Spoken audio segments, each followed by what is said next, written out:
If you've ever been to Halifax, you've probably seen the Hub on Hollis Street. The Benjamin Wier House is more than just a historic residence. It's part of a vibrant community steeped in history and culture. Nestled among other landmarks like Keith's Hall, the Brewery Market, Brown Hound Public House, the Alexander, and the Governor, it forms the heart of a thriving neighborhood. These buildings come together to create a lively and dynamic space where history and modern life beautifully intertwine. The Benjamin Wier House is a symbol of Halifax's rich history and played a significant role in shaping the city's identity over the decades. Killam Apartment REIT acquired this heritage site in 2017.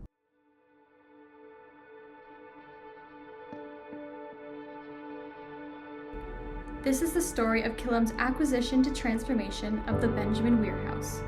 We spoke to our team to get the full story.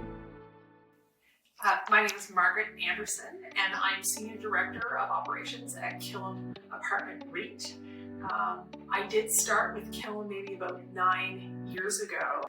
My name is Noah Andrea, and I am the project manager in charge of building envelope, and I started working on the Benjamin Wier exterior renovation in 2022. I coordinated between Killam as the owner, the engineers as consultants, and the contractors to make sure that the work was done in a timely manner without impacting tenants too much. So we started with the Brewery Market, and at that time they were building the Alexander, which is a very maybe 5-year-old high-rise building next door, very modern. The Benjamin Wier was still owned by a third party, and in order for us to fully develop this lot to be a new community and a new home for people, we kind of needed this last little piece to give it one consistent thought and look and feel. So Phil bought it. I think when we live in an urban place, it's so exciting to see a new building go up.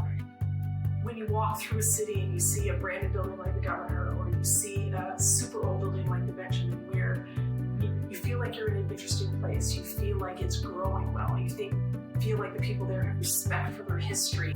So once the building was acquired, it needed a fair amount of work to bring it up to date. First phase was getting the new pub at the ground floor, which was a lot of kind of technical work to get that piece completed. And then the upper floors, that was a lot of interior design work, and we would have actually GC'd those projects ourselves, the flooring, the painting, installing the new kitchens and bathrooms. The state of the exterior of the building at the start of the project was pretty rough. There were cracks in the stucco color was faded, and many of the sandstone carvings were deteriorated. We worked with stonemasons to restore the sandstone and stucco finish, as well as painting the fences and the front door and installing new lighting. Coastal Restorations, our professional stonemasons on the project, sourced the sandstone from the Wallace Quarry, the same place that the stone was sourced from when originally building the Benjamin Wier. Today, the Benjamin Wier building houses the Brown Hound Pub, a classic British pub, as well as several entrepreneurial endeavors. It is an extension of the people's homes who live at the Alexander, the Governor, because people can go down to the Brown Hound on a Friday afternoon and have a beer and be outside, but not in their homes. They can come and sit on the steps that we have beside it. So it kind of extends the rest of our properties and gives them a larger footprint. I'm showing my age, but kind of when I started at Killam, it was nothing but a gravel parking lot that some of the commercial tenants used to park every year, and it went from a gravel parking lot to a thriving community, which is happy for us all to see.